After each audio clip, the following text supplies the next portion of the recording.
Assalamualaikum warahmatullahi wabarakatuh. Salam sejahtera bagi kita semua. Pertama-tama kita panjatkan puji syukur kepada Allah Subhanahu wa Ta'ala karena telah memberikan nikmat kesehatan dan kesempatan bagi kita semua sehingga kelompok kami dapat menyelesaikan tugas yang telah diberikan. Baiklah, pada kesempatan ini kami akan membahas dan menyampaikan materi presentasi yang berjudul Pelaporan dan Pengungkapan pada Akuntansi Internasional. Kedua, perkenalkan kami dari kelompok 4 yang beranggotakan 1. Herianto dengan NIM 105731116 Kedua, Hasnita dengan NIM 105731114 Ketiga, Reski NIM 105731115 Baiklah, kita masuk sesi pembahasan, yaitu 1. Menjelaskan bagaimana praktek pengungkapan akuntansi dipengaruhi oleh perbedaan tata kelola keuangan perusahaan suatu negara yang akan dibawakan oleh saya sendiri, yaitu Herianto. Kedua, memahami persoalan-persoalan penting yang mempengaruhi keputusan manajemen untuk membuat pengungkapan keputusan. Dan tiga, mengidentifikasi tujuan pengungkapan akuntansi dalam pasar ekuitas yang akan dibawakan oleh Hasnita. Ketiga, memahami perbedaan mendasar praktek pengungkapan keuangan perusahaan dalam berbagai aspek yang akan dibawakan oleh Saudara Rizky. Baiklah, yang pertama yaitu praktek pengungkapan akuntansi dipengaruhi oleh perbedaan tata kelola keuangan perusahaan di suatu negara. Standar dan praktik pengungkapan dipengaruhi oleh sumber-sumber keuangan, sistem hukum, ikatan politik ekonomi, tingkat pembangunan ekonomi, tingkat pendidikan, budaya, dan pengaruh lainnya. Perbedaan nasional dalam pengungkapan umumnya didorong oleh perbedaan dalam tata kelola perusahaan dan keuangan. Tata kelola perusahaan berhubungan dengan alat-alat internal yang digunakan untuk menjelaskan dan mengendalikan sebuah perusahaan, tanggung jawab, akuntabilitas, dan hubungan di antara para pemegang saham, anggota dewan, dan para manajer yang dirancang untuk mencapai tujuan perusahaan. Masalah-masalah tata kelolaan perusahaan antara lain meliputi hak dan perlakuan kepada pemegang saham, tanggung jawab dewan, pengungkapan dan transparansi, dan peranan pihak-pihak yang berkepentingan. Praktik tata kelolaan perusahaan semakin mendapat perhatian dari para regulator, investor, dan analisis. Tingkat pengungkapan yang rendah di negara-negara pasar berkembang tersebut konsisten dengan sistem tata kelola perusahaan dan keuangan di negara-negara itu. Pasar ekuitas tidak terlalu berkembang. Bank dan pihak internal seperti kelompok keuangan menyalurkan kebanyakan kebutuhan perdana, dan secara umum tidak terlalu banyak adanya kebutuhan akan pengungkapan publik yang kredibel dan tepat waktu bila dibandingkan dengan perekonomian yang lebih maju. Namun demikian, permintaan investor atas informasi mengenai perusahaan yang tepat waktu dan kredibel di negara-negara pasar berkembang semakin banyak. Regulatornya memberikan respon terhadap permintaan dengan membuat ketentuan pengungkapan yang lebih ketat dan meningkatkan upaya pengawasan dalam penegakan aturan. Itulah yang sempat saya sampaikan. Saya kembalikan kepada Hasnita untuk menyampaikan materi yang akan dipaparkan. Saya persilakan.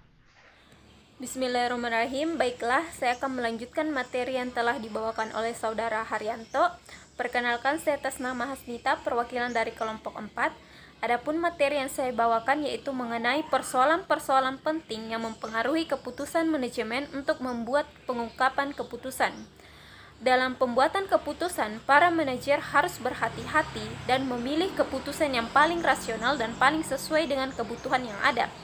Di dalam pengambilan keputusannya dibagi menjadi 3 bagian. Yang pertama yaitu keputusan terprogram atau keputusan terstruktur adalah keputusan yang berulang-ulang dan rutin sehingga dapat diprogram. Keputusan terstruktur terjadi dan dilakukan terutama pada manajemen tingkat bawah. Contoh keputusannya ini yaitu keputusan pemesanan barang, keputusan penagihan piutang, dan lain-lain. Yang kedua yaitu keputusan setengah terprogram atau setengah terstruktur adalah keputusan yang sebagian dapat diprogram, sebagian berulang-ulang dan rutin, dan sebagiannya lagi tidak terstruktur. Keputusan ini seringnya bersifat rumit dan membutuhkan perhitungan-perhitungan serta analisis yang terperinci. Contoh keputusan ini yaitu keputusan membeli sistem komputer yang lebih canggih dan keputusan alokasi dana dan promosi. Adapun yang ketiga yaitu keputusan tidak terprogram atau tidak terstruktur adalah keputusan yang tidak terjadi berulang-ulang dan tidak selalu terjadi. Keputusan ini terjadi di manajemen tingkat atas. Informasi untuk pengambilan keputusan tidak terstruktur, tidak mudah untuk didapatkan, dan tidak mudah tersedia dan biasanya berasal dari lingkungan luar. Pengalaman manajemen merupakan hal yang sangat penting dalam pengambilan keputusan tidak terstruktur. Keputusan untuk bergabung dengan perusahaan lain adalah contoh keputusan tidak terstruktur yang jarang terjadi. Selanjutnya yaitu mengidentifikasi tujuan pengungkapan akuntansi dalam pasar ekuitas. Dalam ekonomi yang kompetitif, pengungkapan koperasi merupakan sarana untuk menyalurkan akuntabilitas korporasi kepada para penyedia modal atau investor dan untuk mempermudah alokasi sumber daya untuk pemanfaatan yang paling produktif. Adapun kaitan konseptual antara pengungkapan yang meningkat dan biaya modal perusahaan dari teori perilaku investasi dalam kondisi ketidakpastian yaitu yang pertama adalah dalam dunia ketidakpastian, para investor memandang pengembalian dari investasi sekuritas sebagai uang yang diterima sebagai konsekuensi kepemilikan. Yang kedua yaitu karena adanya ketidakpastian, pengembalian ini dipandang dalam pengertian probabilistik. Yang ketiga yaitu para investor menggunakan sejumlah ukuran berbeda untuk mengukur hasil yang diharapkan dari suatu sekuritas. Yang keempat yaitu para investor menyukai tingkat pengembalian yang tinggi untuk risiko tertentu atau sebaliknya. Yang kelima yaitu nilai sebuah sekuritas berhubungan positif dengan aliran hasil yang diharapkan dan berhubungan terbalik dengan risiko yang berkaitan dengan pengembalian tersebut. Jadi, pengungkapan perusahaan akan meningkatkan distribusi probabilitas dari hasil yang diharapkan oleh investor dengan mengurangi ketidakpastian yang berhubungan dengan pengembalian tersebut, sehingga meningkatkan performance kinerja perusahaan di mana para investor memikat para investor untuk menginvestasikan yang lebih besar pada sekuritas yang sama sehingga dapat mengurangi biaya modal. Sekian materi yang bisa saya sampaikan. Selanjutnya akan dibawakan oleh teman saya yaitu atas nama Saudari Reski. Baiklah, saya akan melanjutkan materi yang telah disampaikan oleh Saudari Hasnita, di mana saya akan menjelaskan memahami perbedaan mendasar praktek pengungkapan keuangan perusahaan dalam berbagai aspek. Tingkat pengungkapan dalam laporan keuangan akan membantu pengguna laporan keuangan untuk memahami isi dan angka yang dilaporkan dalam laporan keuangan. Terdapat 3 tingkatan pengungkapan, yaitu 1. Pengungkapan penuh, mengacu pada seluruh informasi yang diberikan oleh perusahaan baik informasi keuangan maupun informasi non-keuangan.